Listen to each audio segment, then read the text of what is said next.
Tarım Öz'ün sunduğu Tarım Masası programı devam ediyor. Sevgili seyirciler, tekrar beraberiz. Reklama gitmeden önce çok hararetli bir konu konuşuluyordu. Şimdi Kenan Bey ile devam edeceğiz ama ben kısa bir yine burada bugün duyduğum bir haberi yorumlamak istiyorum. Türkiye'nin yağ üretimi yaklaşık 750 bin ton. Yani 2,5 milyon yağlık tohum üretebilen bir ülkemiz var. Ülkemizin ihtiyacı 10 milyon ton. Bunun yani ne demek oluyor? %75'i yurt dışından geliyor. 2010'da Irak ve Suriye'ye satmış olduğumuz yağ da 70 bin ton. 2015-2016'da bu rakam 700 bin tona çıkmış. Yani Türkiye ürettiği kadarını Suriye ve Irak'a veriyor. Savaş halinde bu ülkeler hepsi yağlı güreş yapsalar 700 bin ton yağı tüketemezler. Ne var bunun altında diye bir haberi yapan arkadaşımız irdelemiş. Hayali ihracat var. Biz hayali ihracatı uzun yıllardır unutmuştuk ama bu hortladı tekrar. Kuzey Irak'a ihracat yapan yağ firmaları Kuzey Irak'taki, Suriye'deki ithalat yapan insanlarla aynı insanlar. Yani malı satanla mal alan aynı insanlar. Buradan teşvikler alınıyor, buradan KDV iadesi alınıyor ve yurt dışına Mersin'den gitmesi gereken mallar da İstanbul'da ve Trakya'ya sevk ediliyor. Peki oraya ne gidiyor? İddia bu. İddiaya göre yağ görünümlü sarı bir materyal ama yağ değil. İşte devlet bunu takip etmiyor. Biliyor diyor gazeteci arkadaşımız. Devlet biliyor ama takip etmiyor. 700 bin ton Türkiye'nin ihtiyacı ya ürettiği yağ Kuzey Irak'a gitmiş gibi gösteriyor. Peki bu yağ ne yapılıyor? Yağ iç piyasaya satılıyor. Bosna Hersek'ten ikili anlaşmalar nedeniyle oradan alınan yağda gümrük sıfır. 60 bin ton yağ alıyoruz biz Bosna Hersek'ten. Peki Bosna Hersek'in kapasitesi ne? 60 bin ton değil. Kendileri de tüketiyorlar. Nereden geliyor? Sırbistan'dan Bosna Hersek'e geliyor. Oralardan temin ediliyor ve Türkiye'ye satılıyor. Yani Türkiye öyle bir pazar ki at oynatana hiçbir denetim yok. Bu olaylar ışığında söylüyoruz. Bunu neden söyledim? Devletin denetlemesi gereken en önemli olay. Hayali ihracat. Çok ciddi zararları var. Peki devlet kimi kontrol ediyor? Devlet Türkiye tarımına yön veren firmalarımızı kıskaç altına almış. Nasıl almış? Anlatmaya devam edelim.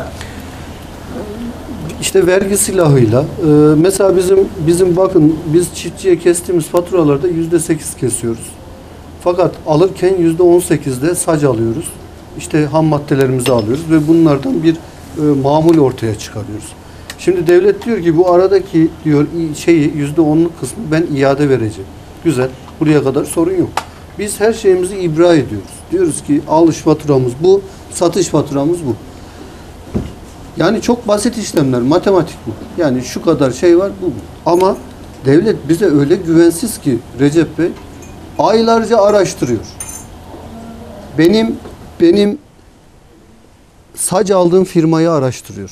Onun aldığı yeri araştırıyor. Onlarda bir çizik buldu mu cezayı bana kesiyor. Neymiş? Ben onunla çalışmayacakmışım. Yahu yani piyasada senin vergi levhanı duvarına takmış bir firma. Onun hatasını ben neden ödüyorum? Çünkü beni yani desin ki devlet kardeşim iade yok. Ya bizi niye oyalıyorsun? Niye bu tür bürokrasiye biz enerjimizi niye harcıyoruz? Vermeyeceğim de. İhracata bizi yönlendiriyor. İhracat yapıyoruz. Onda da iademiz var. Yıllarca, aylarca vermiyor. İtiraz ediyoruz. Diyoruz ki bunu bizim almamız lazım. İhtiyacımız var. Efendim işte falanca izne çıktı. Vay işte mevzuat değişti. Şu değişti, bu değişti. Bizi bu şekilde kilitliyor. Hiçbir şey bulamazsa diyor ki şurada diyor bir usulsüzlük var gibi araştırıyoruz. Bakın var gibi. Yani var olduğuna emin de değil. Var gibi diyor. Kardeşim verme. Biz, bakın biz muktediriz. Esnaf olarak, üretici olarak biz Avrupa'dan daha iyi makineler yaparız. Yapıyoruz da. Ama bizi bu şekilde baltalamaya devam ederse şevk kaçar. Biz ayakta duramayız. Duramazsak da yapamayız. Yapamadın diye de bizi bir Allah'ın kulu suçlayamaz. O zaman bana televizyonlarda akıl veren, efendim üretmiyoruz, tüketiyoruz diyen sayın milletvekillerine, efendim sayın sivil toplum kuruluşlarına, biraz da kendimizde arayalım diyen insanlara benim diyecek bir çift sözüm olur, hadi oradan der. Böyle bir şey var mı? Beni hem arkamdan iteceksin, hem arkamda durmayacaksın. Ya benim verdiğim, şu 2 yılda verdiğim batağın haddi hesabı yok Recep Bey. Ben nereye makine parkımı yenileyeceğim? Nereye yeni teknoloji kullanacağım? Nereye benim bugün iş yerim kira? Neye göre yapacağım ben bunları? Ben bir robot araştırması yaptım dün. 1,5 milyon lira, 1,5 trilyon eski parayla efendim. Daha üretimimi kaliteleştirmek namına. Ama o robot benim şu anki yerime sığmıyor efendim. Ya ben şimdi bir de iş yerini büyütmem gerekiyor. Bunlar bana maliyet. Peki Ar-Ge için size Şimdi, destek oluyor mu? Efendim şimdi ben şöyle anlatayım. Ben iş yerimi kendi özelimde anlatıyorum. Belki biraz uzun sürebilir. Arkadaşların hakkına girmek istemem ama ben burayı KOSGEB girişimcilik desteğiyle kurdum. Proken Tarım Makineleri KOSGEB girişimcilik desteğiyle kurulmuş bir firmadır. 2010'da hiç param yokken ben bu şekilde bunu yapmışım. Bize ilk derste öğretilen şu: iş planı hazırlama öğretiliyor ve Türkiye'nin ticari yapısı bize bildiriliyor, istatistiksel. Diyor ki Türkiye'nin %99,5 KOBİ'dir diyor. Yani küçük ve orta ölçekli işletme. %0,05'i de büyük işletme grubuna giriyor. Ve diyor ki bu %99,5'un %70'i ilk 5 yılını göremiyor.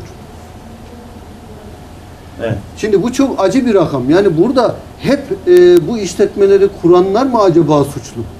Yani bu 5 yılını dolduramamanın nedeni sakın bu ağır vergiler, ağır yaptırımlar olmaz. Üret diyorsun, üretiyoruz, satıyoruz. Aldığımız çekin karşılığı yok. Alacak bir kanun yok. Şimdi bir kanun çıktı.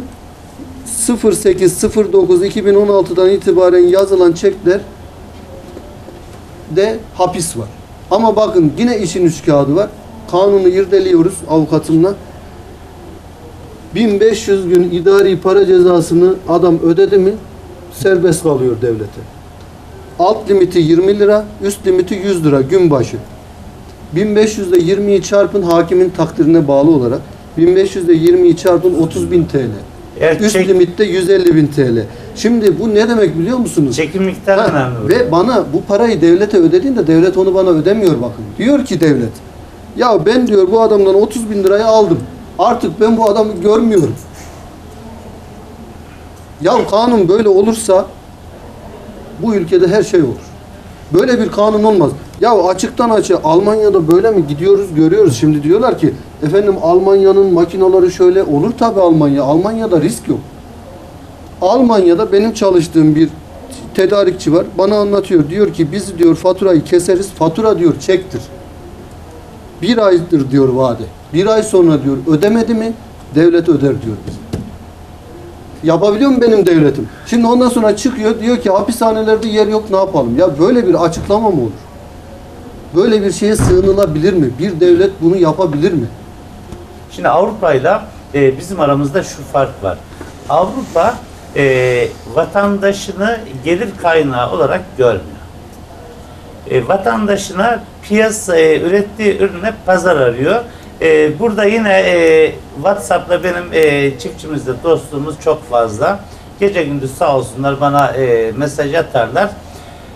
Yozgat'tan bir vatandaşın 350 dekar patates tarlası var.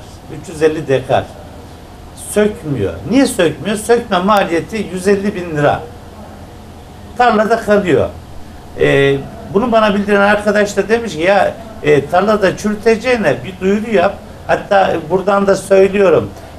Bana o üreticinin köyünü, adını soyadını bana hemen bir WhatsApp'tan gönder Bülent. Bülent Durusoy arkadaşım oradaki köylere duyuru yapın da gelsin insanlar toplasın, ihtiyacını görsün. Patates çok ciddi bir problem şu anda ülkemizde ve tarlada sökülmeyen çok tonlarca patates var. Devlet bizi rant olarak görüyor, Avrupa'da görmüyor. Mahmut Bey, siz bu konuda ne düşünüyorsunuz? Yani bir dokun bina işidi ben hep çiftçilerimiz için kullanıyorum ama sizin derdiniz çok daha fazla. Öncelikle Kenan Bey'in söylemiş olduğu şeylerin, cümlelerin ilavesine bir şey eklemek istiyorum. Diyorsunuz evet, hakikaten doğru. Vergi bizim en büyük sorunumuzdan bir tanesi. KDV. Vazgeçilmez kamburumuz. %18 KDV ile ham madde alıyorsunuz. %8 KDV ile satıyorsunuz ve %10 devletin iade etme taahhütü var sadece. Taahhüt var. Bu taahhütte ne diyor? Diyor ki yeminli mali müşavirin onayıyla olması gerekiyor. Yeminli mali müşavir çok güzel rant elde etmek için diyor ki evet haklısınız. Ben diyor yemin ederim. Yemin eden dövmüyorlar. Ama diyor %10'unu alırım. Ya ben ticaret yapıyorum. Ben devlete katma değer veriyorum. Ve aradaki farkı devlet bana ödemesi gerekirken aracı kullanmak zorunda kalıyorum. Geçti konu. Çok komik bir şey yakın zamanda başımızdan geçti. Güldüğüm için anlatacağım size. Devlet her şeyde çok iyi. Arkadaşımızın vergi borcu geçmiş. Ay sonu ödemesi var. Bankada çeklerin parası hazırlanmış. Çek ödemesi yapacak çünkü ticaret yapıyor. Vergi borcu var diye vergi dairesi hesaplarına bloke koymuş. Beyefendi çeki yazıldı. Türkiye Cumhuriyeti'nde şu an çekin yazılması en erken 5 yıl ticaretin bitmesi anlamına gelir. Niçin? Vergisi gecikmiş diye. Gecikmiş diye. Bankada para var, çek. Yok. Sen getireceksin, yatıracaksın. Sonuç, bilgisizlikten dolayı ticaretinin zarar görmesi. Yani biz öncelikle bunları bir halledebilmemiz lazım. Öncelikle. Geçen Sayın Binali Yıldırım açıklama yaptı. Mükellef olmak artık çok kolay olacak. Ben yıllardır duyduğum bir laf. Çok kısa sürede mükellef sayısı yükseltmek marifet değil. Mükellefe ne kadar sahip çıkıyorsun? Aynen. Mesela ben size bir soru sorayım. Bilmiyorum katılır mısınız bana? Sizin ciddi cirolarınız var. Bu ülkede 10 milyon TL ciro yapan, 20 milyon TL ciro yapan sanayicilerimiz de var tarım sektöründe. Evet. Çok ciddi bir rakam. Diğer sektörlerde çok daha büyüğünü yapanlar var. Ama bu büyük firmaları denetleyen devlet memurları. Ne kadar maaş alıyor? 5.000 lira, 6.000 lira, 7.000 lira. İşte burada memurun, ben çok gördüğüm için söylüyorum, işte memurun egosu burada devreye giriyor. Adamın diyor 100 trilyon cirosu var, diz çöktürdüm diyor. Hata arıyor. Eğer hata ararsanız bulunur tabii. Yani devletin size sahip çıkması, işte biz niye İtalya ile baş edemiyoruz? Niye? Aslında bizim altta yazan yazımızda, KJ'mizde diyor ki Avrupa'yı dize getiren sektörün temsilcileri konuşuyor. Ben yanlış mı söyledim? Siz dize getiremediniz mi? Biz Avrupa'ya dize getirirdik. Ama gereken desteği, gereken teşviki, gereken yardımı alabilseydik, getirirdik. Benim sektörüm bir bahçe ekipmanlar sektöründen. Türkiye dünyada ilk üçe girecek kapasitesi sahip. Kendi üretiminde. Dünyadaki lider İtalya, üretimdeki lideri Çin, orta ölçekte Türkiye. Neden ortada kaldık biz? Rekabet halinde olduğumuz İtalya. Çünkü Çin'le rekabet etme şansımız yok. Onların girdi fiyatları, onların işçilik giderleri çok daha düşük olduğu için, vergileri daha düşük olduğu için rekabet etme şansımız yok. İtalya'da rekabet edeceğiz. Yurt dışı pazarlaması yapıyoruz. İşte görüşmeler yapıyoruz. En son aşamada fiyat noktasına ve anlaşma noktasına geçiyoruz. Ha diyorlar biz sizden almayalım. Neden? İtalya daha uygun. Nasıl uygun? İtalya daha pahalı olması lazım. Çünkü 90 küsur yıldır İtalya üretiyor. Biz 30 yıldır üretiyoruz Türkiye'de. Evet. Tabii ki uygun olacak. Onlar gümrük ödemiyorlar. Birçok ülke oradan aldığı mallara gümrük ödemiyor.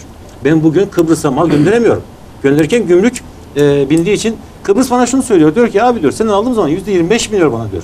Fark çok fazla. İtalya'dan almayı tercih ediyorum ben diyor. Peki size bakan bakanlık Gıda Tarım Hayvancılık Bakanlığı mı? O mu olmalı yoksa Sanayi Bilim ve Teknoloji Bakanlığı mı? Size kim sahip çıkmalı? İkisi bir sahip çıkıyor. Tek taraflı olmaz Recep Bey. Yani bizde hem teknoloji var hem de tarıma dayalı olduğu için bizi ikisi de ilgilendiriyor. Bizi hem tarım teknolojileri ilgilendiriyor hem de onun pazarı, piyasası, nereye satacağımız, nerede kullanılacağı, hangi toprakta olacağı ilgilendiriyor.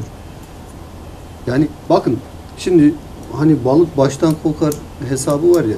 Şimdi biz mesela Avrupa'da bir üretim planlaması var. Bizim ülkemizde bu yok. Avrupa'da, Almanya örnek veriyorum. Adam diyor ki kardeşim getir toprağını analiz yapacağım. Sen bu toprağa domates ekersin, patlıcan ekersin, buğday ekersin. Şimdi Almanya'nın toplam domates ihtiyacı ne kadar? Onu topluyor adam. Ne kadar ihraç edecek? Onu da topluyor adam. Ben diyor bu ürünü şu kadar dekardan elde ederim. Ve o toprağa buna elverişli olan vatandaşa diyor ki sen domates ekeceksin. Adam gidip de patates ekemiyor. Peki Bakın daha baştan. Ondan sonra özür dilerim. Ondan sonra adam bunu her aşamasında devlet var. Her aşamasında. Yani bizim devlet bazı şeylerden çekiliyor da kontrol, organizasyon o gelişmiş dediğimiz ülkelerde hep devletin elinde.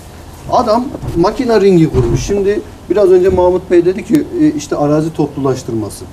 Şimdi bakın bizim Konya kadar Hollanda var. Evet.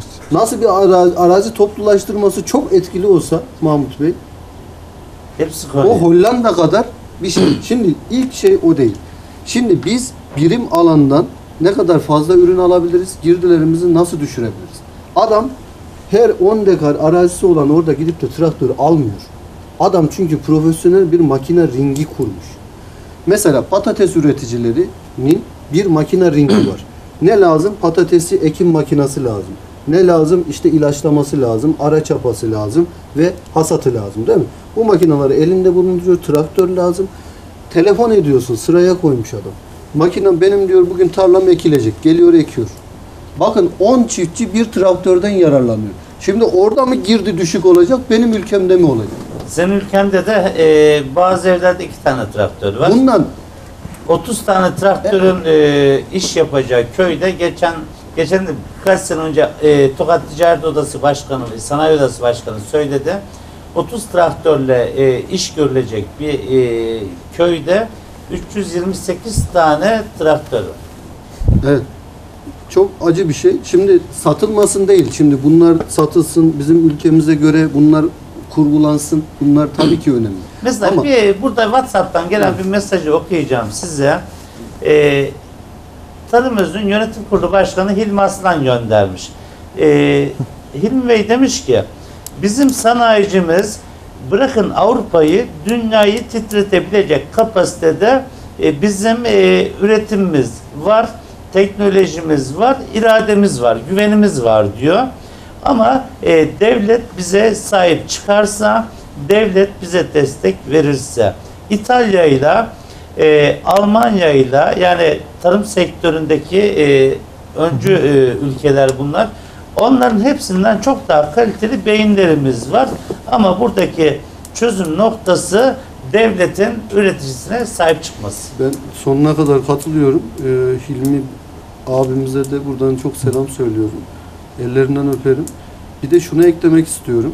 Şimdi biz aslında Avrupa'yı dize getirdik Recep Bey. En azından oradan makine gelmiyor ülkemize. Yani ithalatı kestiniz Tabii yani. ki. Yani büyük makineler haricinde böyle 6 sıralı işte 8 sıralı kendi yürür makineleri koyarsak kenara bugün bir yem karma gelmiyor. Efendim mibzer gelmiyor. Ne bileyim rotatiller çok az geliyor. Şimdi burada çiftçimize de şey düşüyor. Ben biraz da çiftçiyle ilgili konuşmak istiyorum bu Avrupa takıntısından. Şimdi bakın sayın çiftçiler, bu para Avrupa'ya gidiyor. Sizin Avrupa'dan aldığınız makinenin parası Avrupa'ya gidiyor. Şimdi diyorsunuz ki karşılıklı konuşuyoruz. Ya Avrupa kaliteli. Mutlaka kaliteli olanı da var ama çok uyduruk olanı da var. Kusura bakmasınlar. Şimdi ben kendi yaşadığım olayı bir söyleyeyim. Mesela bundan bir yıl önce Selçuk Üniversitesi Ziraat Fakültesi Tarım Makineleri bölümüne bir tane İtalyan Faresin markayı da veriyorum. Bir tane yem karma. 8,5 metreküp tek helezon, bakın eski sistem, eski teknoloji bir makine geliyor ve beni hocalarım aradı. Ben oradan mezunum. Hocalarım dedi ki biz yem karmayı, bu da işin acı bir tarafı. Biz buna deney raporu vereceğiz. Bunu Gaziantep'te bir müşteri almış, bir çiftçimiz almış. Bakın Recep Bey ne kadar acı. Şimdi bununla ilgili dikkat edeceğimiz yerler neresi? Biz buna deney raporu vereceğiz. Bir gelir misin? Gittim. İnanın bana malzeme kalitesi hiç farklı değil. Ben 10 milim taban sacı kullanmışım. O da 10 milim tavan sacı kullanmış. Ben ST52 çelik kullanmışım. O da ST52 çelik kullanmış. Redüktörlerimiz zaten genelde aynı şeylerden olur. Şimdi baktığım zaman bir de faturayı gördüm. O gün için 75.000 TL'ye almış 8,5 metreküp yem karmayı. Ben de diyorum ki el insaf, ben size 30.000 liraya satamıyorum o makinayı. Şimdi adam hem satarken benim 2 katım kazanıyor. Ondan sonra diyor ki arkadaş benim diyor 2 yıl garantim var diyor. Evet var garanti. Yalnız diyor bunun diyor 6 aylık periyodik bakımları var diyor. Bunlara ben geleceğim ve bunlar ücretli. Şu kadar parası. Evet. Şimdi dokümanını tutuyor. Diyor ki 6 ayın dolmasına bir hafta kala arıyor çiftçimizi. Diyor ki sizin diyor periyodik bakımınız geldi. Gelelim mi gelmeyelim mi? Çiftçi gel derse şu hesap numaramız parayı bir yatırtıyor. Bakın çiftçimiz bizim ağzını açamıyor Recep Bey. Bize bizim kalitemizin düzgün olmadığını söyleyen çiftçimiz onlara ağzını açamıyor. Neden? 75 bin verdim. Ya şimdi ondan sonra gel bu tarafa. Ha gelme dedi. Parayı yatırmadı. Garanti o an bitiyor.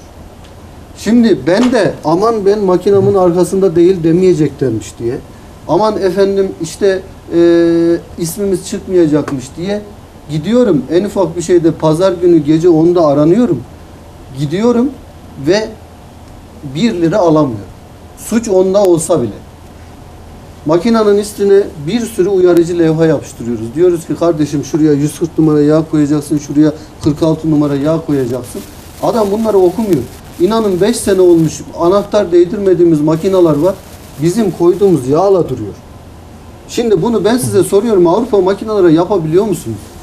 Yapamaz. Sayın çiftçiler, geçen gün Ereğli'den benim bir müşterim geldi. Firmanın adını vermeyeceğim. Rotatiller. Dişlisi kırılmış. Bizim sanayi dilinde, normalde mühendislik dilinde konik dişli denir. Biz sanayide ayna dişli deriz. Ayna dişli. 3.000 lira demişler ya. Bana verir misiniz? Ben size kocaman bir redüktöre 3.000 lira dediğim zaman ne yapıyorsun diyorsunuz. Servis getirtemiyorsunuz. Ben bir olay daha anlatayım. Bundan 2 sene önce Ereğli'de kuzu kuyusunda havuç söküm makinesi deniyorum ben. Yan tarlada da domates söküm makinesi çalışıyor. Makine çalışmıyor. Dünya para ödemiş Recep Bey. Adam şaştı kaldı. Ondan sonra tabii biz bir hafta falan orada kaldık. Servis çağırdılar. Bir tane servis aracı yanaştı. Üstünde İtalyanca yazılar var. İnanın kapısı açılmadı. Araba çekti gitti. Gittim tarlaya dedim ki abi ne oldu? Ya dedi bu makine burada çalışmazmış. Niye? Niye? Bu rampaymış. Bizim makine burada çalışmaz deyip çıkmış gitmiş. Bizim çiftçimiz ben böyle bir şey yapsam beni tefe koyar çalar. Yine kısa bir aramız var ama aradan sonra Alper senle devam edeceğim. Fuarları masaya yatıracağız. Fuarlarda durumunuz nedir? Seninle başlayacağız. Sevgili seyirciler kısa bir aramız var. Aradan sonra çok çarpıcı konular var hala konuşacağımız. Sizden gelen WhatsApp mesajları var ama WhatsApp mesajlarını tekrar bu arada gönderin. Hemen programa başlayınca okuyalım. Aradan sonra tekrar beraberiz.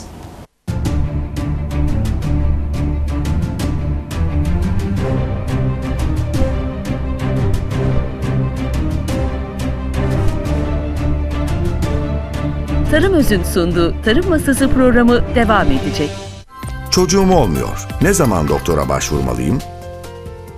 Evli çiftler bir yıllık düzenli birlikteliklerine rağmen çocuk sahibi olamamışlarsa uzman hekimlerden yardım almaları gerekmektedir. Günümüzde kariyer, iş hayatı gibi sebeplerle gerçekleşen geç evliliklerde 35 yaşından önce çiftlere çocuk sahibi olmalarını tavsiye etmekteyiz.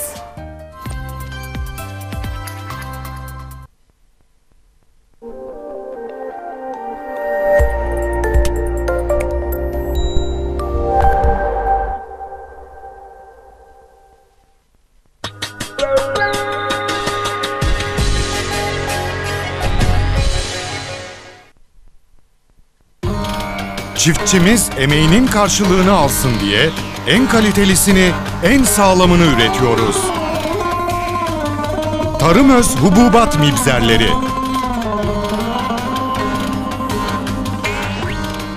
Tarımöz bağımsız Diskarov toprak canavarı.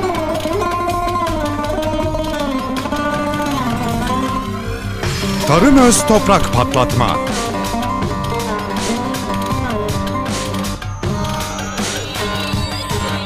Tarımöz Goble Diskarov.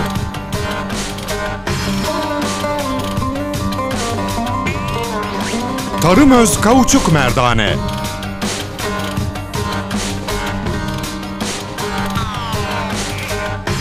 Tarımöz Diskarov.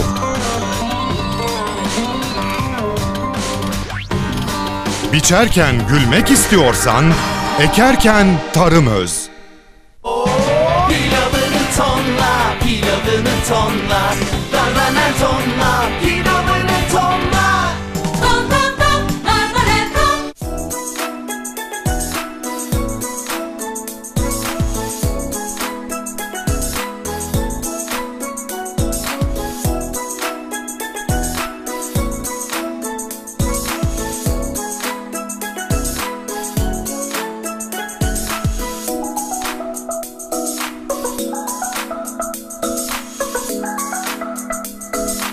Eğer birilerinin kirlenmesi sizi mutlu ediyorsa bir sebebi var. Pufi, temizliğin enerjisi.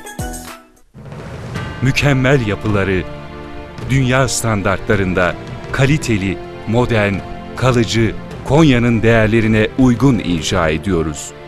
Geleceğe atılan sağlam bir imza.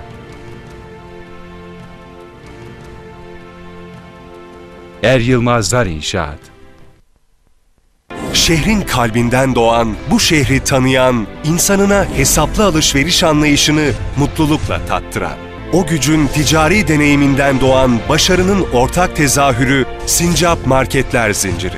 Güler yüzlü, samimi ve uzman elemanlar, iyi fiyat, dilediğiniz marka ve bol seçenekli reyonlar. Mutluluğun her koşulu şehrimizin marketinde. Sincap Marketler Zinciri.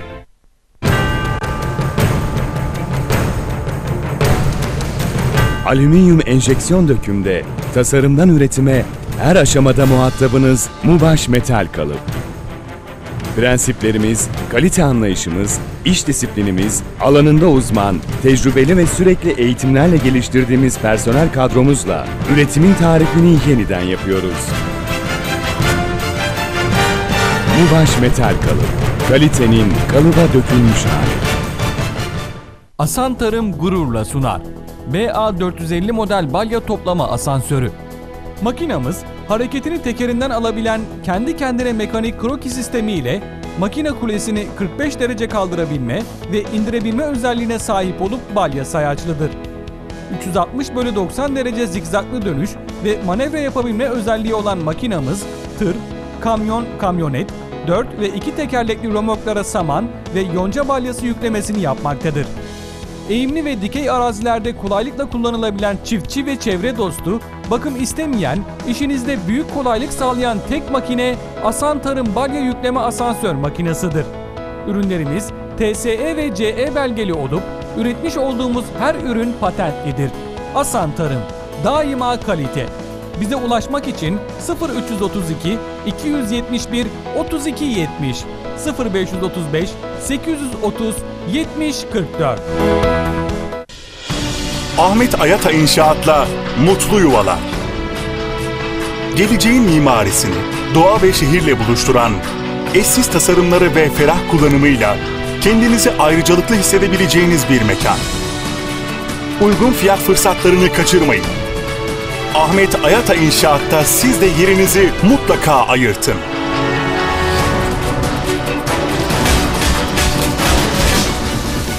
...357 38 38 ayatayapı.com.tr.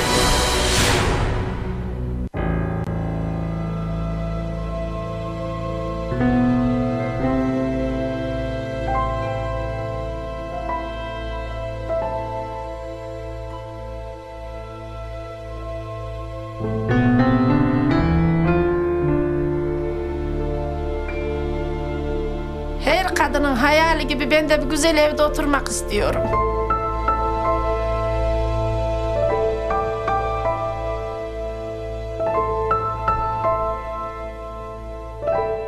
Abi tam yola giderken arabaların geçmediği bir yer olsa daha güzel olurdu.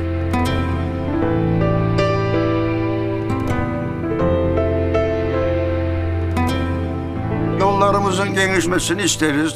Daha bir yeşillik olsun. Evlerimiz daha güzel olsun.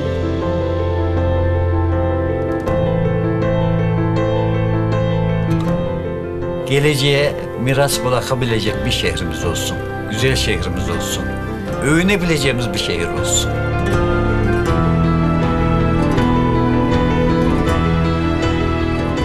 Bazen böyle düşünüyorum, gözlerimi kapatıyorum. Buradaki herkesin daha iyi bir yerde yaşadığını hayal ediyorum. Beraber çıktık bu yola ve hayallerinizin en güçlü ortağı olduk. Hep birlikte daha iyi yarınlarımız olsun istedik. Hak ettiğiniz gelecek için Meram'ı yeniden inşa ediyoruz.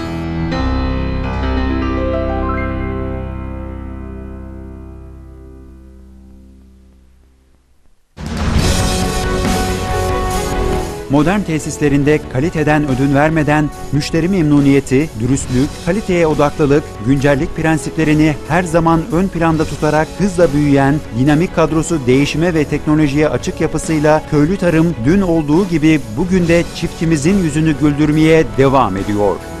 Köylü nerede, bereket orada. Cansum İnşaat, güvenle yaşayabileceğiniz yapılar inşa ediyor. Cansum İnşaat, teknolojinin tüm imkanlarını sizlere sunuyor. Kaliteli, sağlam, modern, güvenli, yenilikçi projelerimiz sizleri bekliyor. Hayalden gerçeğe Cansum İnşaat. İrtibat 0332 235 306. Bizimle öndesiniz. Bizimle güvendesiniz. Bizimle kazançlısınız. Otogaz'da tek adresiniz. Taşkın Otogaz Sistemleri.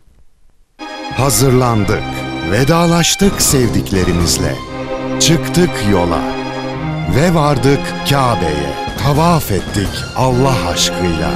Say yaptık her adımda duayla. İçtik zemzeminden kana kana. Siz de dolu dolu geçecek bir umre programı için acele edin. Güvenç Turizm. Yola çıkmanın zamanı geldi. Tüm deneyim ve tecrübelerimizi bu topraklara inşa etmek için Konya'dayız. Şimdi Konya'nın konuştuğu tüm projelerin üstündeki Palabıyıklar Grup imzasını atmaya başladık. Geleceği beraber kurmaya hazır ol Konya. Siz isteyin, biz gerçekleştirelim. Şehrin mimarı Erkan Palabıyık. Telefon 0332 357 97 97.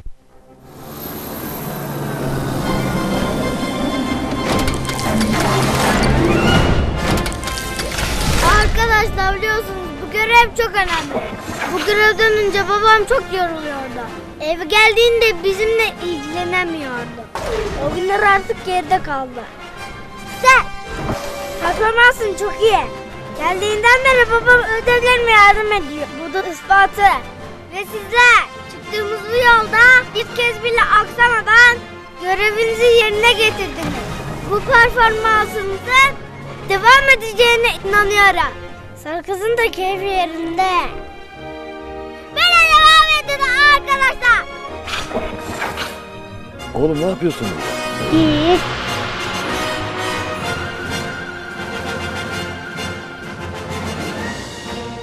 Büyük hayaller küçükken kurulur. Hayallerinin peşinden koşan bir nesile ilham kaynağı olduğumuz için mutluyuz, gururluyuz.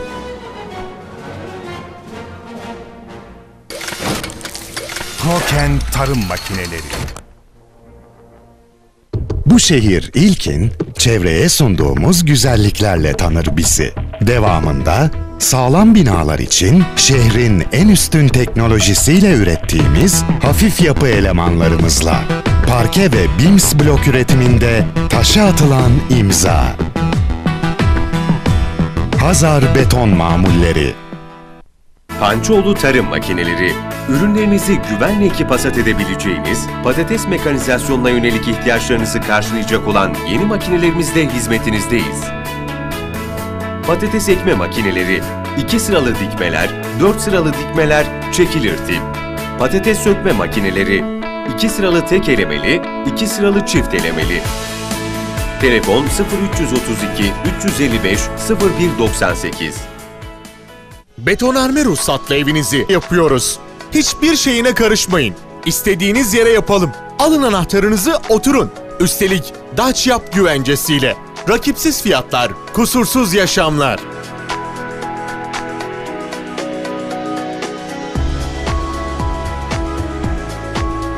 Daçyap 357 3911. Bu şehrin Asfora marketi var, evdeki hesap Asfora'ya uyar. Bu şehrin Asfora marketi var, evdeki hesap Asfora'ya uyar. Tazesi, iyisi, bol çeşit kalitesi, hepsi Asfora'da, hepsi Asfora'da. Mengene Caddesi'nde